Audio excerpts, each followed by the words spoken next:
We are talking to Myrina and Tristan. Welcome to the show, you two. Thank Hey you for guys. having Happy us. to be here. Hi. So to start, I think I told you we're going to do a little icebreaker exercise, and I haven't done this with two guests in one box before, so you guys can I know, shh. It's a first. You can see amongst yourselves who's going to answer the question. Okay. Okay. But first, give me a number. Okay, so one of you give me a number between 1 and 3, and then the other one will answer the question. 4. She said between 1 and 3. Oh, You totally blew that immediately. All right. 2. 2. Okay. She cut it in half. She took I over. did. She did take over. Okay, the question is, we just asked that question. I have to pull another card. Oh, okay. So Tristan, this is for you. What magazine cover would you like to be on? so my initial inclination would be Sports Illustrated, but considering my beer body, I'm not certain that that's the best fit. So You I'm could gonna- be in the beer body issue. that's true. All right, The beer body issue. there it of is. The Sports beer body Illustrated. issue of Sports Illustrated. Oh, there you go. Excellent. That Or month. yeah, Beer yeah. body Or month. if GQ has Beer Body Month, also, I think I can pull that one off possibly. All right. So then, but Tristan, Myrina, what about you? What would you like to be on? Oh, I checked out because I didn't think I was going to have to answer the question. Well, after No, I show us the number outside of the range, of course, then you checked out. No, I would definitely say, like People magazine. Yes. I would. Yes. very cool. Yeah, I would. Mhm. Yeah. Yeah, I would like to be on That People fits you, magazine. yeah. I think that'd be pretty cool. I Yeah, could see that you does on the fit you. cover of Yeah. People. Yeah. Yeah. Me too. Thank you. What's your title? Oh gosh. Myrina. The Myrina best of our takes 50s? Manhattan. yeah, that's right. Myrina takes the 50. I don't I even love know. it, Yeah, yeah. the best of our 50s. Yeah. That's right. Excellent. Excellent. 50 is the new 30. There you go. I'm I glad like to see that neither of us answered the AARP magazine. Right. Right. They have a magazine? Yeah, they do. Oh my goodness. Yes, they do. I'm surprised we haven't. I gotten only it know yet. because I've seen it in my parents' house. Yeah. I think they forgot about me. They don't. I don't. They've lost track of me. The AARP has lost Yeah, track the of me. moment I turned Thank 50, goodness. I got a card and a magazine in the mail, and I threw them out immediately. She Like, was I angry. didn't want this stuff. Right. Yeah, thank you so much for that. I'm Laura Cathcart Robbins. This is the only one in the room, but I'm never the only one in this room because, as usual, my boyfriend, producer, and co-host, Scott Slaughter, who I call Hun, is here as well. Hi, honey. Hey, Hun. So we are talking to Myrina and Tristan. Very And cool. right? I'll tell you a little bit about them. They started their journey into non-monogamy about 4 years ago. Is that right? Mhm. Yeah. And they're documenting their journey on their popular podcast, The Accidental Swingers. So this is such a fun topic for us. And I'm so curious about so many things. So I want to jump into the interview, but I want to offer you first the opportunity to tell me how you identify if you want. What are pronouns? You mean? However, Or yeah, it started So because of yeah, pronouns. along the lines of pronouns. Mm-hmm. oh, just she, her, Yeah. Okay. he, He, him, him. for him, Yeah. for him. Yep. We, us. We us. We say. We be us. We've We never also had a identify us. as fun generally, so Yes. Okay. fun works. Yeah. I like fun. Yeah. Fun we. Fun. Yeah. Fun. We. Fun. Us. Yeah. Okay. Thank you for asking. Yeah, you're welcome. How long have you been married?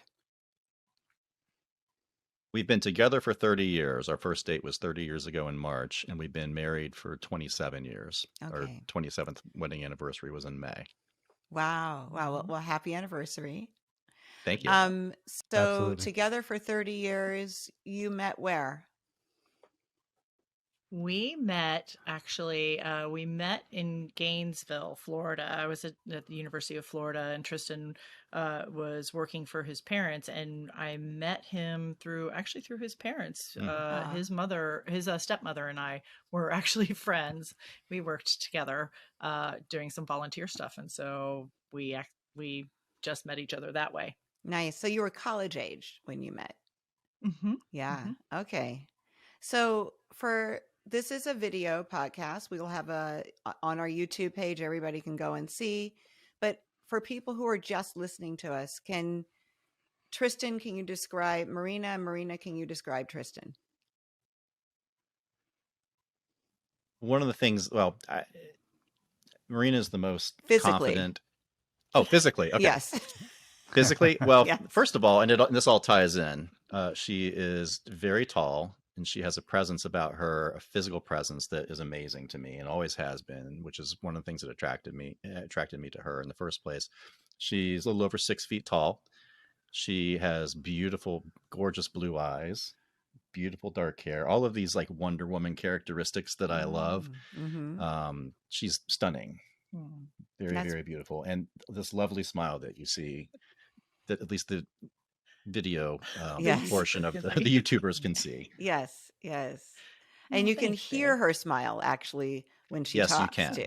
Yeah, and you can see it in And her so yeah, eyes. And Myrina. yes, Sorry, go ahead. So no, Tristan, besides his, someone once told us that he had a voice that sounds like Pinot Noir being poured into a Mm. glass. I like So, that. I like it right. too. So besides that incredibly sexy Pinot Noir voice, Tristan is also about 6 feet tall, and he has dark hair and a lovely salt and pepper beard, which Mm.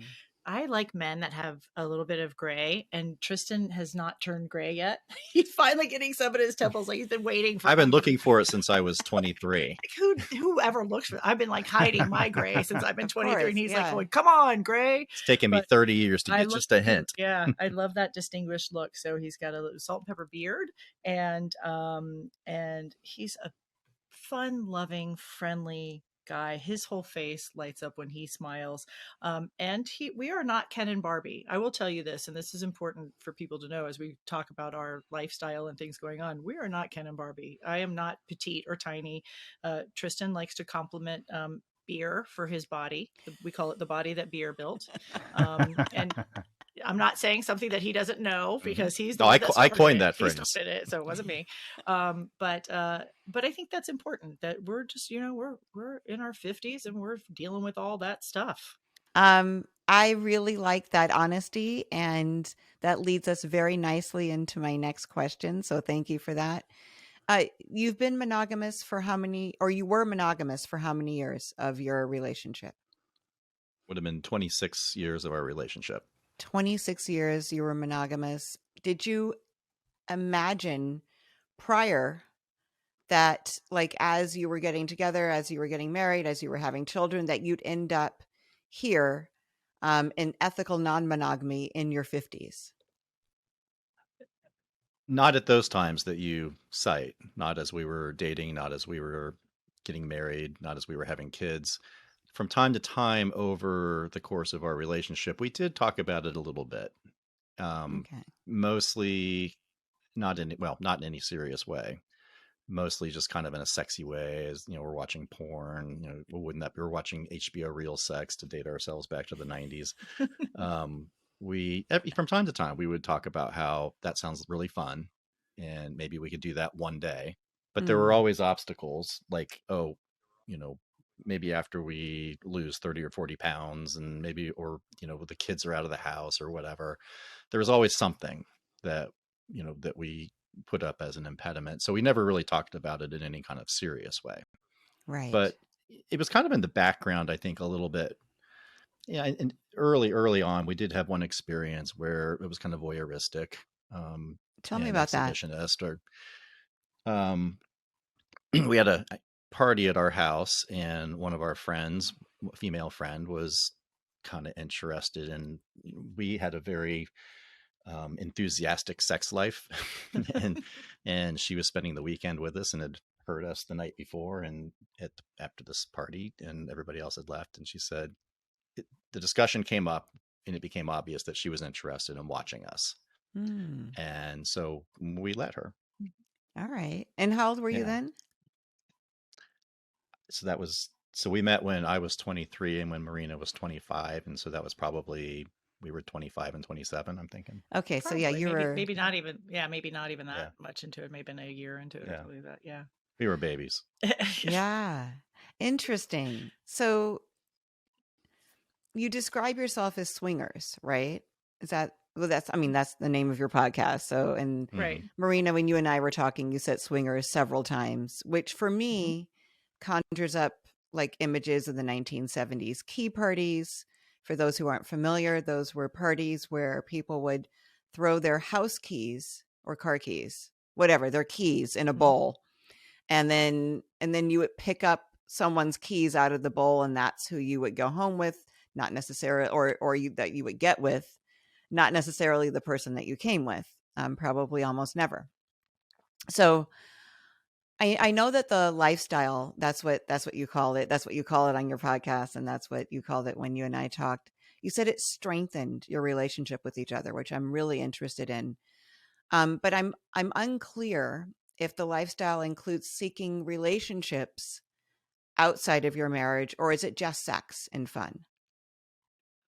An excellent question, Laura. I think that I think like anything else, and the reason that when I talk about us being swingers, or we use the term non-monogamous interchangeably, because it's a spectrum, and everybody kind of gets what they find what they want when they enter. So when we say the lifestyle, we're talking about the swinger lifestyle, the non-monogamy lifestyle. And so people will find kind of where they want to go, where their journey is going to take them. And when Tristan and I first entered the lifestyle, we thought we were only we really just wanted to connect with other couples. We thought it'd be great to find a couple that we connected with, or couples that we connected with, and be able to swap partners and have fun. And that was pretty much going to be it.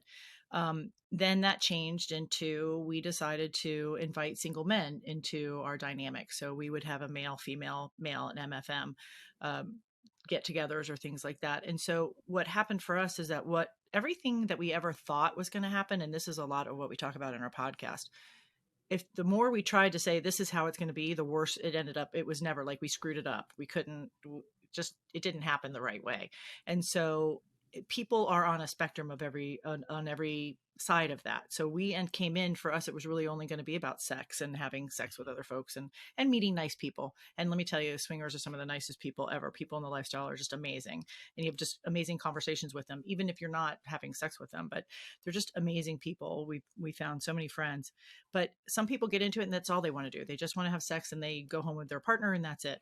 For us, it changed, it morphed, and it grew into having other relationships. We Yeah. realized pretty quickly, for us, we're both incredibly empathetic people, and we thought we can't do this without having feelings for other people, but that puts our relationship at risk. So how do we do that? And we had to work through a lot of that, because Mm. there's no way that we knew we could do this without having feelings for other people, because that's how we're wired. So instead of trying to fight it, we decided, how do we work with each other on that? And if it was going to be an issue, then we would stop doing what we were going to do. Wow. And I think the initial question was curiosity about how this strengthens our relationship, and that actually kind of gets to how it can strengthen one's relationship and how it did in our case. Um, Marina and I have both had. She's had boyfriends, I've had girlfriends that were way beyond just let's go and play and come home, and people for whom we did have deep feelings, and we have a couple now that we're in a relationship with, where we Is all it have. a couple or Yeah, two different people? It's a it's couple? a yeah, currently Okay. it's a couple.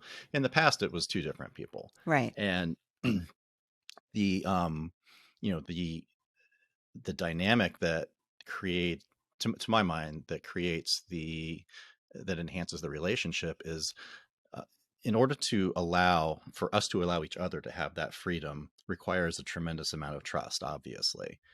And that trust makes us vulnerable, and vulnerability and trust, to me, is creates this perfect storm for intimacy. And the more we trust, the more we're vulnerable, the more intimate we are, the more it creates a foundation for love and Mm.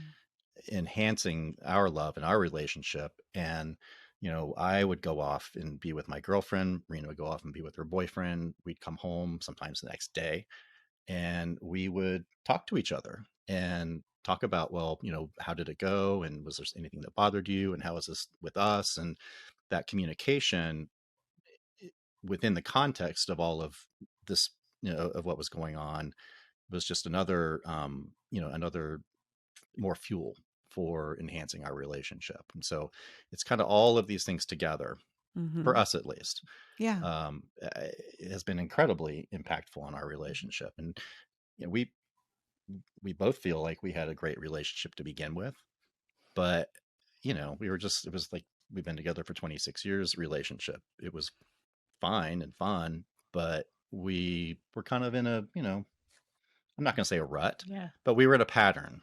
And so this is another piece of another way that this has been enhancing for our relationship, is that it kicked us out of a pattern. We are starting to have fun with each other again in ways that we never had before.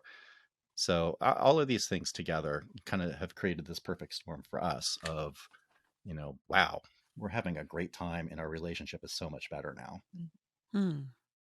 And thank you for that. That was so thorough and so thoughtful. And very You said, counterintuitive, by the way. I mean, right. if you're looking at this from the outside in, Yeah. people are going to say, "What the fuck? No Right. way." There's no way this can be true. But for us, it has been true, and for lots of people that we know, this has also been true. Lots of people that we Sure. know within our lifestyle. You talked about trust, and I just wanted to ask you a little bit more about that. Is it trust that the two of you will remain a priority to each other, or trust that the other feelings that you have for someone else won't take you away from the relationship? Because my experience with, I'm trying to think of how I want to phrase this. I feel like sometimes the feelings that I've had for people just overtake me, and they do separate me from certain things. Like I can't engage with other people and other things the way that I used to, because I'm consumed by this new feeling. And if I were in a relationship with somebody that was a priority for me, that would be an issue. So I want to, is it the trust that you'll remain at like a verbal commitment to a priority? Or is it that I'm going to stop myself before this gets too far? I think that that's a really great That's question. an amazing question. Yeah, I think that for us, and I'll answer for me, is that the trust was always, we promised ourselves before we even had the first play date. And when we say play date, and I think Tristan said something, when we go out and play with people, that's that means we're going to go and have sex with them. So we call it a play date, sex date, but we just call it a play date. So if you're going to go play with someone, so just for you guys who don't know that, but I think when we started and we really promised ourselves before we even had that first play date that our marriage had to come first, our relationship had to come first. And so if we could hold true to that, then everything else we would be okay with. And so it was the trust in each other that we were being honest, that our relationship is the number one relationship. So trusting there. But we also gave ourselves grace and the trust to allow each other to go and have that space and that place to be with somebody, to have a new relationship.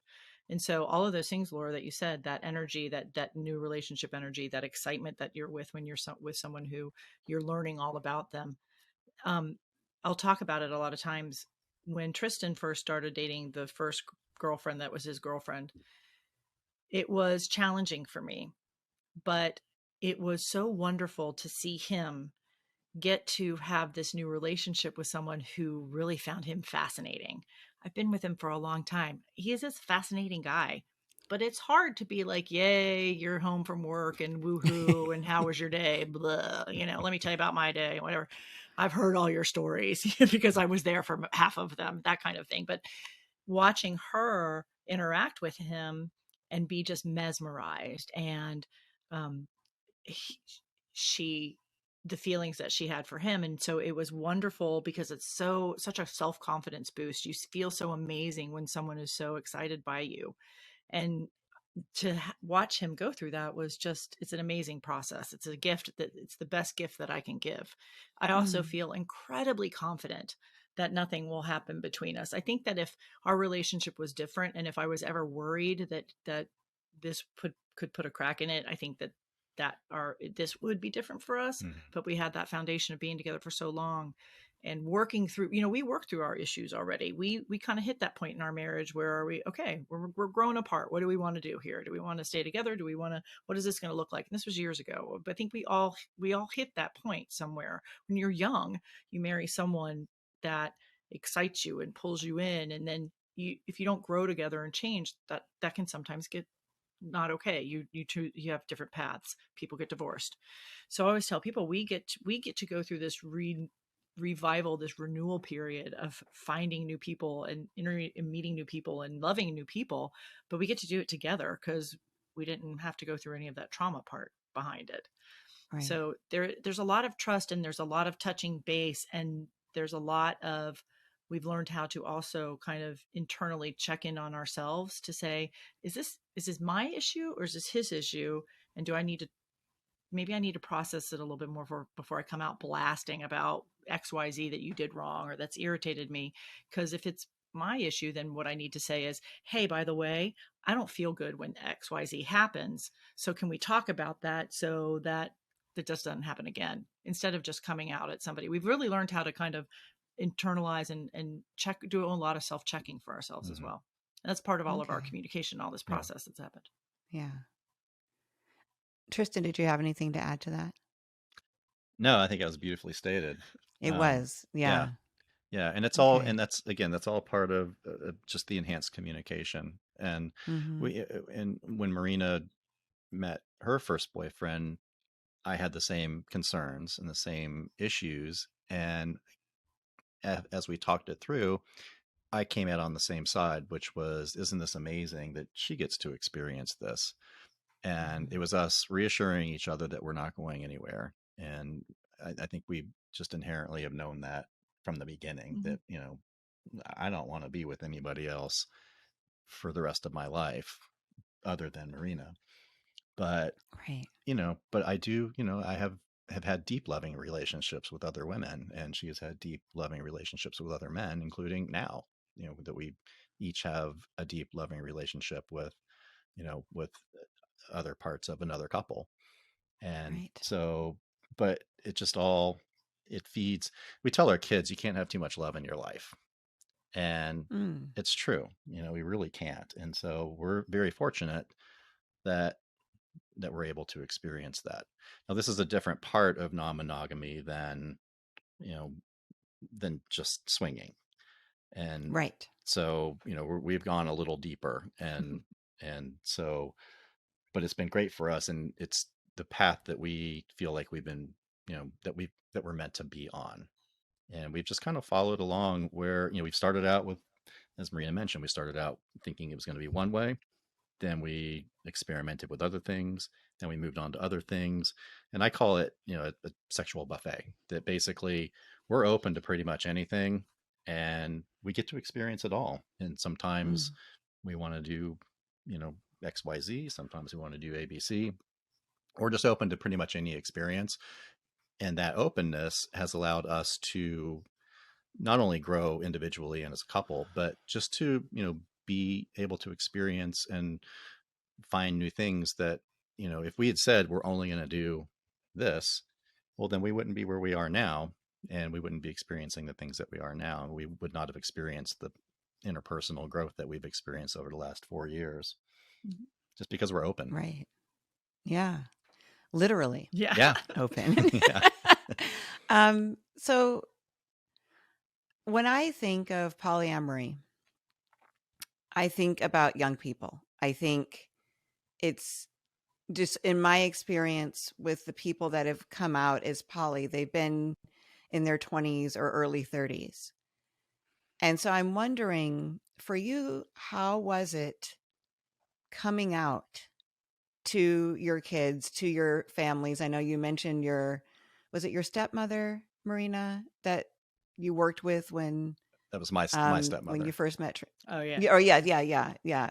So how was that did you find that there was more kind of like incredulousness, more resistance? Were people cool about it? How was that coming out to And your children are adults now. Yeah. Well, one's a teenager, 17. They're Okay. 17 and 22.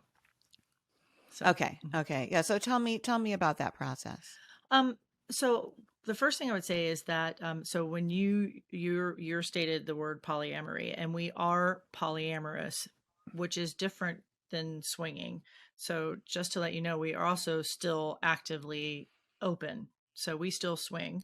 Okay. So we have this other amazing, Yeah. loving relationship with another couple that presented itself, and we decided to see where that would take us. But we all met as swingers. We were all swingers, and that was important that dynamic remained. So we all still play with other people. Sometimes we play with folks that we knew before we met the other couple. Sometimes we're all together now. We might meet other couples and we all play together. So it's been an interesting journey. So when you talk about also coming out and identifying, with my family, my mother and my sister live relatively close by. And so I realized that I really needed to be honest with them and tell them what was going on. And because we were traveling and doing things, and all of a sudden we went from couch potatoes to being gone all the time. Like all of a sudden, why are you going out to dinner like every other night and things like that? So there were obvious changes. And so I wanted to be open and honest with my sister and my mom, who live locally, about what we were doing. And so interestingly enough, I thought my mother was going to have a really hard time with it. Neither one of them are very happy with it. My mom tries to understand it. My sister's a few years younger than I am, and she's never been married, but she is very, she doesn't talk about it at all. She won't even mention it. And as far as she's concerned, it's an incredibly negative way for us to live our lives. So it's unfortunate because we actually came out to our children first, because our children, we'd always told our children, just if you can be your authentic self, if you can find someone who loves you for who you are, we don't care what color they are. We don't care what gender they are. We don't care anything about the world is hard enough as it is.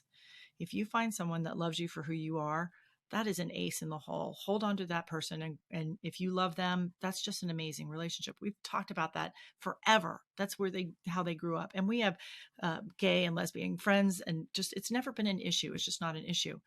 So we decided to tell our children, though, because we felt like we were telling them to be authentic. And even though kids don't need to know what their parents are doing, we felt like we needed to be authentic with them. So we came out to the boys and gave them a very high overview of what we had done. And we started off by saying, look, we're not going anywhere. We're married. This is what we're doing. This is who we are. But we've decided to change the rules of our marriage, the guidelines of how we are going to live our married life together. And we're opening up our marriage, and we date other people. And then with this particular couple that we see all the time, it's actually, we were laughing. We were all sitting around the other night. Our kids, we were at our house. The other couple was with us, and we were laughing about our family dynamic because we were all watching family TV shows. It's like family night on the TV when the other couple, they come over one night during the week, and then we spend weekends together. And when we're all together, it's family TV night. So our boys are always asking, hey, are they coming tonight? Because what are we going to watch? We watch like the Disney Plus, whatever we watch, What We Do in the Shadows, the, Star Wars things. And so that's our family night together. And it's become this amazing relationship. And so the boys were so wonderful about it. They haven't skipped a beat. They just realize it's who we are and how we live our lives. And I hope that it has given them the courage to live their lives away, and most importantly, that they can come to us and talk to us about anything. And they really have in their relationships. They really, really have. And so that has been amazing. And but my family, not as much. We'll see how it, whatever. That's all right. And I always just say, you don't have to. You can ask me anything you want, but I will answer you. So don't ask if you don't want to know, because I will answer. Right. And that's their right. And we just don't talk about it. And every once in a while, my mom will say something like, I don't know, she'll dig and ask a question. Are you guys going out or doing whatever? And I'll say, do you want me to answer those questions? I'll happy to. And she's like, sometimes she'll say yes, sometimes she'll say, nah, never mind. I don't want to know. So, but it's been challenging. But Tristan's family, they don't live near us, and so they don't. We haven't. Yeah, I talked haven't. about it. I haven't. There's really not a need to tell them, and I wouldn't have a problem if if it came up, and it's at some point I probably will, but it's just not necessary, and we're not as close as Marina is with her family, so there's Mm. really nothing to be gained on either side from it. So, Tristan, tell me about the first conversation y'all had because I know that the title of your podcast is The Accidental Swingers. There was a couple next door, right? Is that, were they Down the neighbors street, of yeah, yours down yeah. the street? And y'all went out and realized that they were swingers. Is that what happened? Yeah, pretty much. Yeah. And there really wasn't any conversation until after the fact, other than, as I alluded to, throughout the course of our marriage from time to time. Wait. What do you mean there wasn't a conversation until after the fact? You Uh, guys just kind of looked at each other and said, "Let's so go." well, the very We first told time you out, we're not good at this yeah, stuff. We fuck it up all the time. we still don't. Oh, you can do it, and then we'll just not do it that way, and then figure out our way out of the hole later. That's kind of how we approach everything. We still don't have a signal to this day as to whether we're going to play with a particular couple or not. Well, we certainly didn't then, because we had no idea what was going on, what was happening. This couple took us out to dinner. We had been to one dinner with them before, and we'd known them for maybe 2 years, just hanging out at driveway drinks around the neighborhood. And then we went out to dinner with them. It just We went to dinner. We went to a dance club. You and he danced. She and I just kind of talked. I'm not a huge dancer, but Marina loves to. And so, they were but they've always been really flirty, she and this other husband. And the wife and I just talked, but we had a good time. And so they said, well, let's get together in a couple of weeks. And so the couple of weeks came along, and we went out to dinner again with them, and just things felt different. And it was much flirtier. They were much more engaging with us. She was much more engaging with me. And we drank a lot. Wait, I just have a question. Were you attracted to them? I was attracted to her, but I really wasn't. I mean, at that point, attraction meant something very different to me. It was just, oh, do I like this person? Do I enjoy talking to this person? Yeah. There was no thought in my mind Okay. of, oh, do I want to go to bed with this woman? So it was a very different type of attraction than, Well, because you can find somebody attractive without being attracted to sure. them. Yeah. Right. Yeah. So was it like more like the first time, the flirty, like you felt like there was an attraction, but this time maybe there was more of there an was definitely attracted more to? this time, the second time around. And Yeah. there's also a lot more alcohol involved the second time around. And we went from bar to bar to bar. That helps. And we wound up in a Latin dance club in downtown St. Petersburg. And so my dancing skills have improved, but 4.5 years ago, it was atrocious. And certainly Latin dancing was not something that but anyway, so basically what that meant is we just wound up grinding on the dance floor, and it was really sexy. It was really fun. And at some point I kissed her on the dance floor. I had looked over, and Marina and her husband were doing the same kind of grindy thing. And there was just a lot of chemistry, a lot of physical chemistry. And so it was time to go. They had to be up very early in the morning, the next morning. And it was like 2:00 in the morning. And so it was time to go. And so we all piled into this Uber, and I wound up in the back seat with the wife, and Marina was in the middle seat of this minivan with the husband. And I kind of, I put my hand on her knee, and because the husband was doing the same with Marina, and so I was just kind of gauging whatever they were doing I could do. And so at some point he leaned over and started kissing her, and so I leaned over and started kissing his wife. And for the next half hour on the ride home, 30-40 minutes, we were just all making out like teenagers in the back of this Uber van. And at one point the driver said, "Is everything okay back there?" Because it went really quiet. And so like, it's good. So we piled out at their house in their driveway, and as mentioned, they had to get up at like 3 hours at that point. And so, the spell was broken. They went in the house, and we walked home together, and we looked at each other and said, "What the fuck just happened?"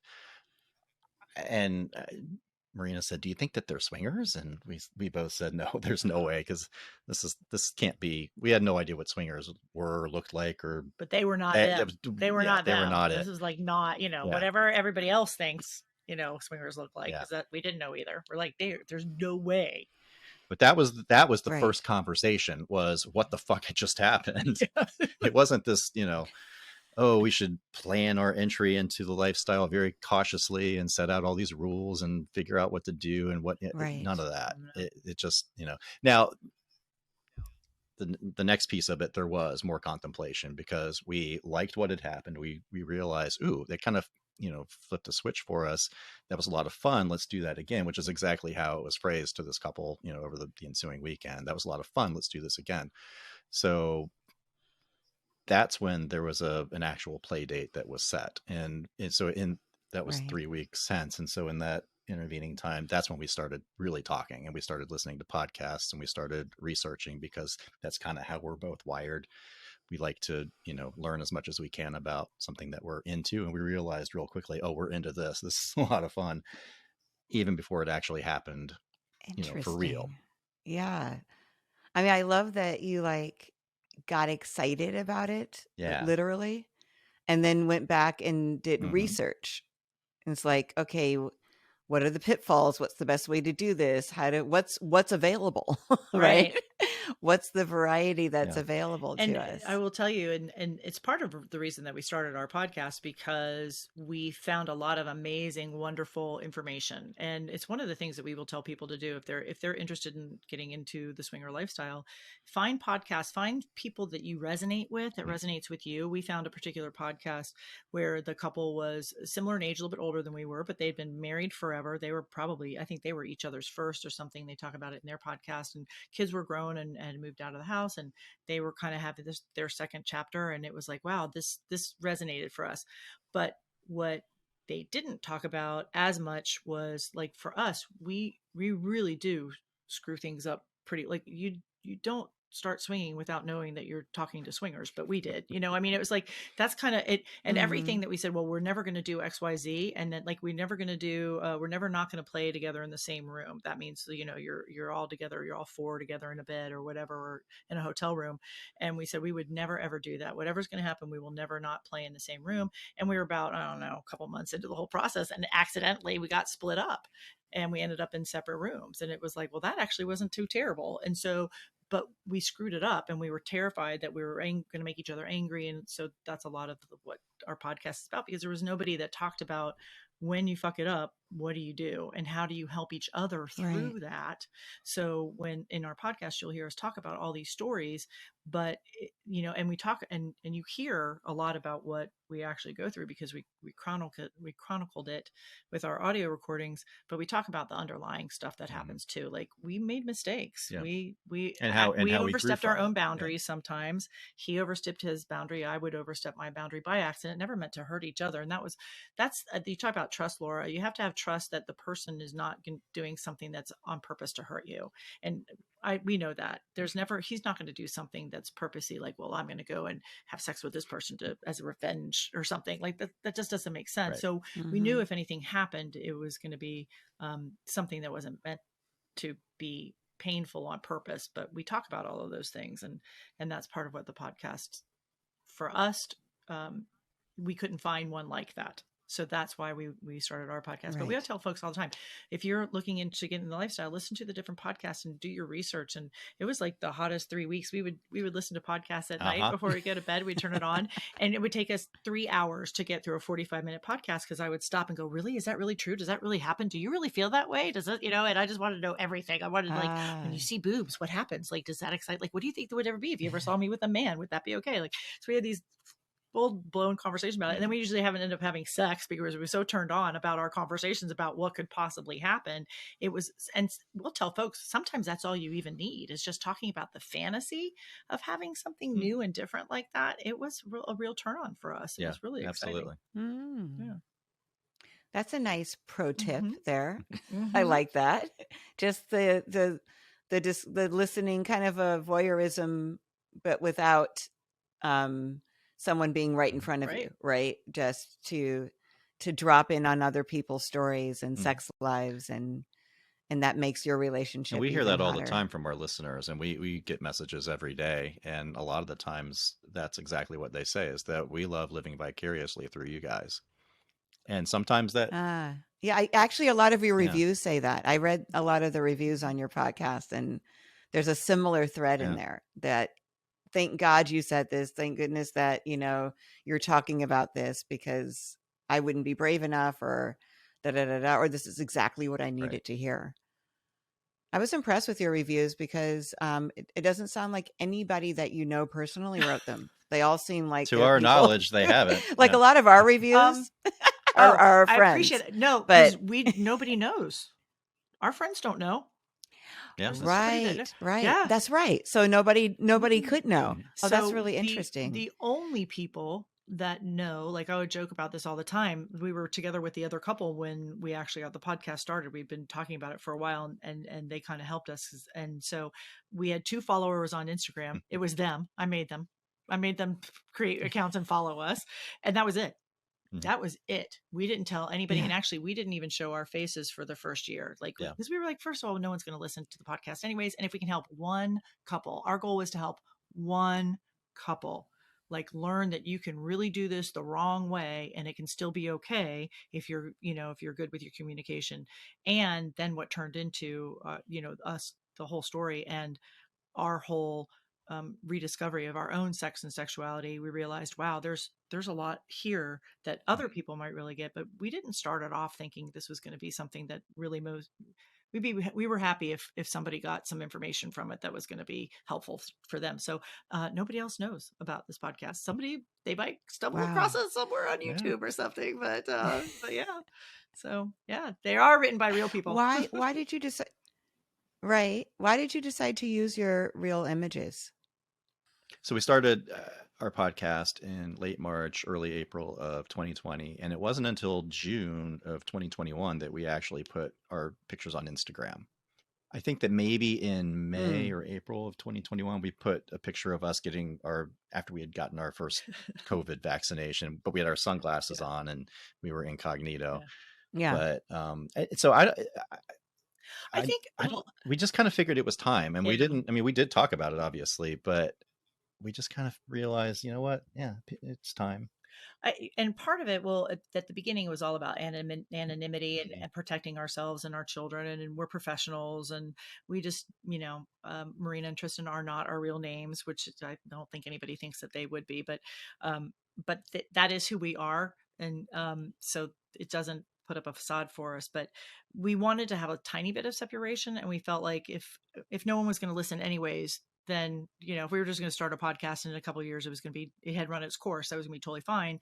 And we wouldn't have put ourselves out there as much as we maybe needed to or wanted to or whatever. But when we realized the podcast touches so many people, we felt like it would be better to let them see who we truly are. Because our podcast is who we truly are. You listen to our podcast, you meet us in public, you met us, know, I mean, we are like this when we're out having dinner.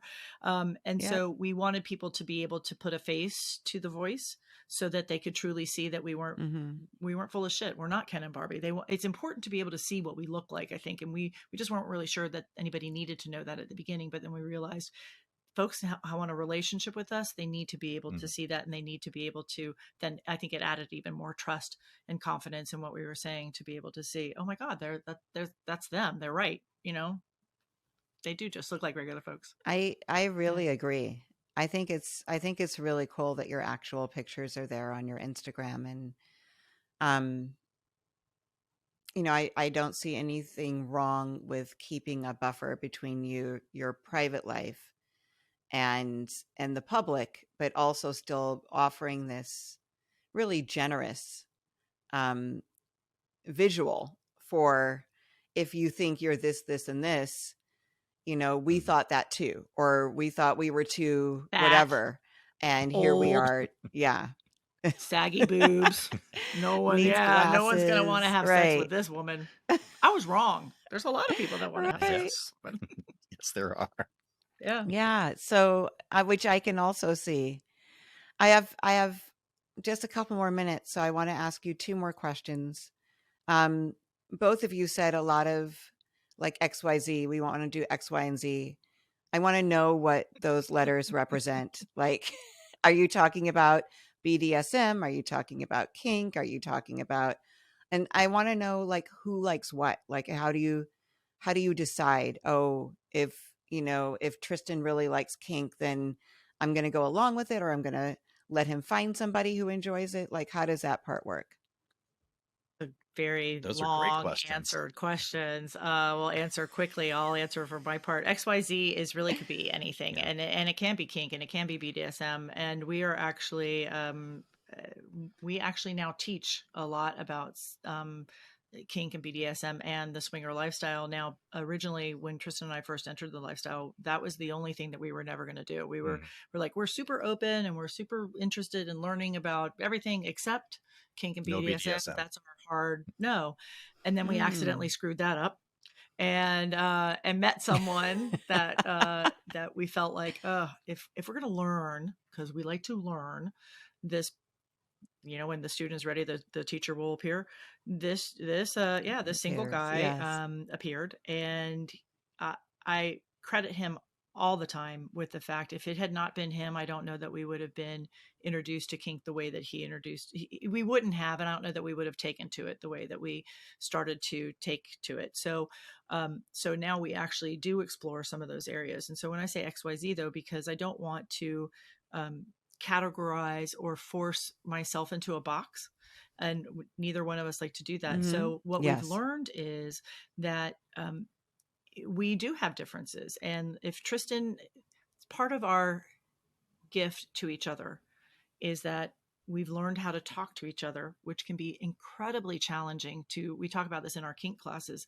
If you've been with someone for 26 years and all you've ever heard is, don't you ever spank my ass, and then you turn around one day and go, hey, spank my ass, they're gonna be like, I'm not spanking your ass, you're setting me up for like being in the doghouse. Or they do it and they're like, oh my God, I'm never gonna do that again.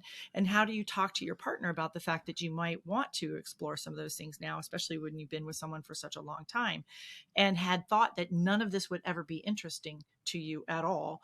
And so now we honor each other with talking about what those different things are. There are definitely, I'm into a little bit of a different kink that I really enjoy. Tristan doesn't like it as much, and he likes some stuff. And with our other partners, we've been able to find ways to satisfy both of those things. But I think it's also incredibly healthy for us. And matter of fact, we actually talk about it often. It's like, Tristan, you go and do what you want to do. If you want to explore that, explore it. I don't know that I ever really want to. I don't even know that I don't want to be the person that does that to you, or that is the person that you do it to.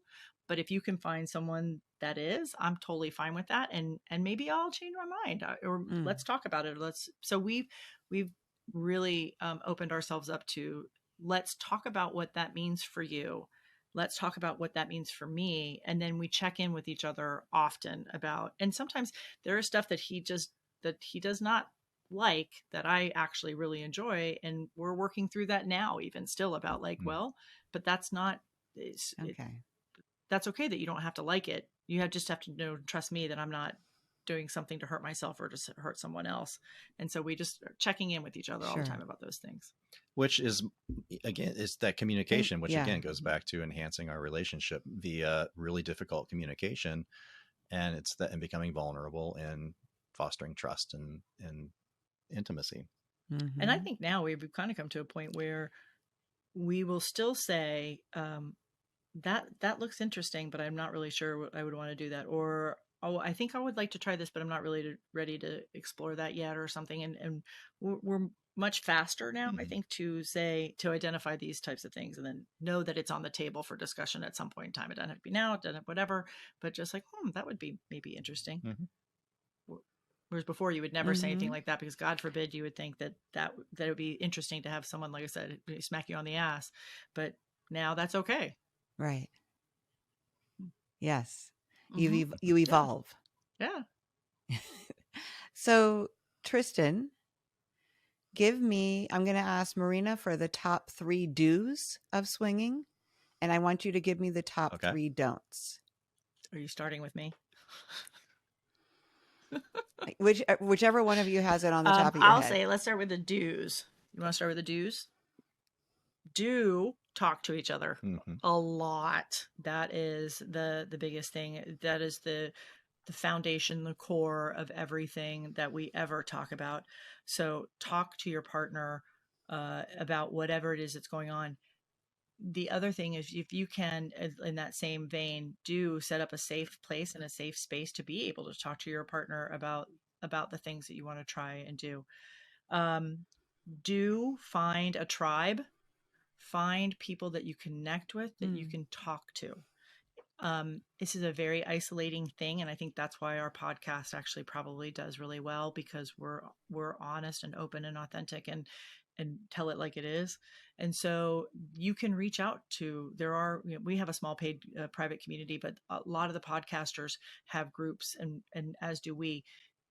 And if you like our podcast and somebody else likes our podcast, you like our personality, you're going to jive with them probably. So find a community that works for you. And then also, I would say also do experiment, try it, do have the courage to understand you don't have to be a Hollywood starlet to do this. And have the courage to do it and talk to each other about it and take the risk. Yeah. Do take the risk, I would say. Yeah, I think so too. So for don'ts, I like that. I think a very important don't is, don't think that this is going to repair a broken relationship. Don't think that this is going to fix something that's fundamentally flawed. And I kind of hesitate on that a little bit, because I can see a circumstance where you can grow as a couple in this. But if you have a fundamentally flawed relationship to begin with, this is not going to fix it. So it can enhance, it can incredibly enhance a great relationship. I think that it can enhance a solid relationship, but not fix a broken relationship. So I think that's a very important don't. Okay. Ironically, I think another don't is, don't try this with your friends. We did. And I'm not going to say that they're not our friends anymore, but we don't hang out with them anymore. I see her in Publix every now and then, and, we say hi and we're friendly. But I think there's just too much that can go wrong, especially if you're both vanilla, or if you both, I think it's not a good thing to do with your friends. I think that you should intentionally seek out people who are already in the community. And I see all the time in Reddit or other places in social media where, we've had this really great friendship with this guy for 30 years and we've always gotten along well. Do you think it'd be good to bring him in for a three-way? The answer is always no. There's too much that can go wrong, and you might wind up losing your friend. Right. So stay away from friends. You can make friends out. I guess the way that I've always seen is, you can make friends out of swingers, but don't make swingers out of friends. And then I think the most, like that should be a bumper sticker. Yeah. Yes. And the most important thing is, don't lie. And by lying, I mean, don't hide the truth. Don't shade the truth. Don't be anything other than open and honest, because first of all, there's no reason not to be. And we're an open book with each other. Right. And there's just no reason not to. And I think that's so important. We always say, there is no reason to lie, because we've given each other carte blanche to do whatever it is that we do, because we trust each other. So I think the challenging piece, though, is when that starts to feel like, if you feel like you have to shield your spouse against feelings that you're having for a play partner, that's the time that you need to talk the most to your spouse about those feelings, and hopefully come to a place, because you need to be honest about, hey, this is going on. I'm just, and I want to explore it even more. Be honest about that. That's okay. And then how do we work that out? So absolutely. Yeah. Thank you. Now, you talked about your teaching classes now. Are you guys writing a book? That is on the table. Yes. Always. Okay. In all my spare time, Laura. Yeah, all my free time. We're just going to whip one of those out. Right. Would love to. Yes, we would love to. Yeah. Well, even if Yeah. it's just like a manual, We that would could love be a to. really cool thing. You could Right. take it right out of Right. your Yeah. podcast, Yeah. just like, yeah. So it's my idea. I'll take a percentage if you end up doing that. Sold.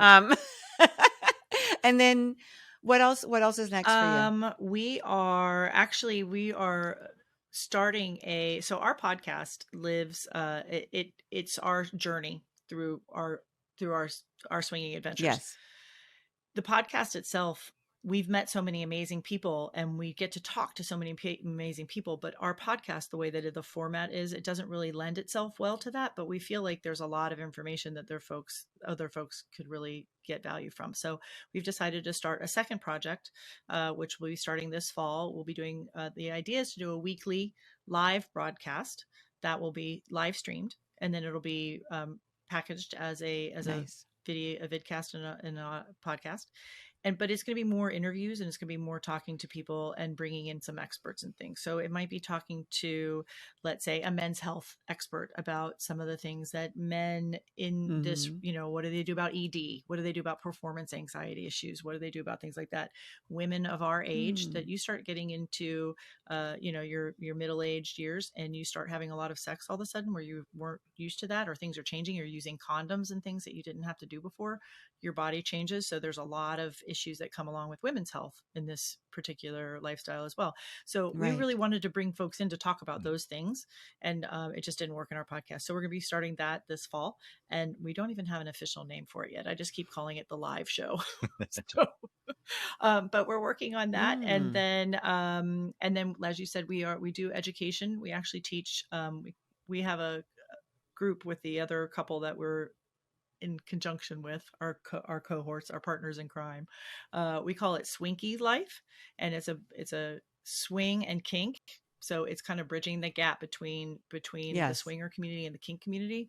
The communities are very similar, but they're also very different, and they dip their toes into each other's pools all the time. And so it's like, how can we be advocates for these different alternative love and lifestyles to help them be better ambassadors for their own communities, but yet enjoy and be able to go into the other community? Because there's things you need to know, or people that are nervous or worried about, and about what kink is like, and is it dangerous, and how all that works. And so we get to travel around to different events and teach classes about that. So we're very excited that we've got a couple more. We just did a big event in July, Naughty New Orleans, which is one of the world's largest swinger events, and we taught 4 classes there, and we'll be doing a couple classes, couple more the rest of this year, and then already booking into next year for people asking us to come and speak with them. So we'd love to. Yeah. Nice. Yeah. You guys are busy. You're right. So tell me, what's the Instagram? What else are you on? Where So can on people find Instagram, you? we are at Accidental Swingers. I manage that account. Tristan has his, and I'm at Myrina's Tristan, which is a very good name. Myrina. Yeah, because Myrina is spelled wrong. Yes. It's MYR. Not a marina. Yes. It sounds like a boat dock or a yacht slip, but it's actually spelled different. Yeah. It's actually from... It's Myrina. It's actually Greek. It's Greek. Yes. She was Amazon queen in the legends. Did she fall in love with Tristan? I don't know. Oh my gosh, I should totally check that. That would be really might awesome have. if she did. If not, she took whoever she wanted anyways, though, Laura, because that's how the Amazon wins. Right. So just saying. There But you anyway, go. That's how we you can roll. find us on Instagram there. You can find us on Twitter as well. If you search Accidental Swingers, it will come up, but our actual handle is Myrina_Tristan, I think, because Accidental Swingers wouldn't fit. Tristan's always on Reddit as well. You can find us there, but he's usually on Tristan_FL, I think, on Reddit. Yeah. And then our website as well. You can also go to our Okay. website, read our blogs, and then Swinky Life as that website as well. So accidentalswingers.com. That's great. I enjoyed all of that. The Reddit, when I was doing my research on you guys, there's a lot of information out there, and it's just really cool to see it all out there in the open. You guys are so open. When you listen to their podcast, The Accidental Swingers, you'll hear actual recordings that they did, not realizing they were going to be sharing them. with the word that they were just documenting their experience. So it is really cool to listen to. The titles are very catchy. Like there is one that's I was like, oh, Is it the We Finally it was Fuck one? like Yeah. the first time Yeah, we yeah. I finally love fucked. that. That title is not catchy. Yeah. It pretty much explains the whole Right. episode. I mean, this doesn't Nice. leave much. You're right. On the So I was like, nose. okay, I'm gonna skip to that one. But yeah, do check out the podcast and their website and check them out on social media.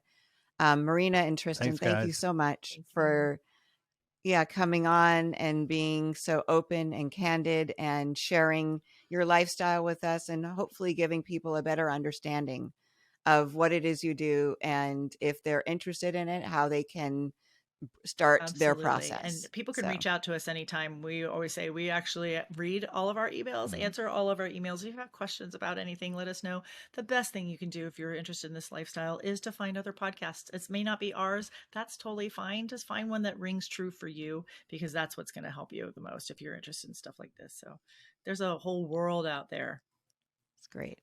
Absolutely. Thanks so much for having us. Thank you. Yeah, thank you guys. Thanks. Hi, I'm Myrina. And I'm Tristan. And we're the only accidental swingers in the room.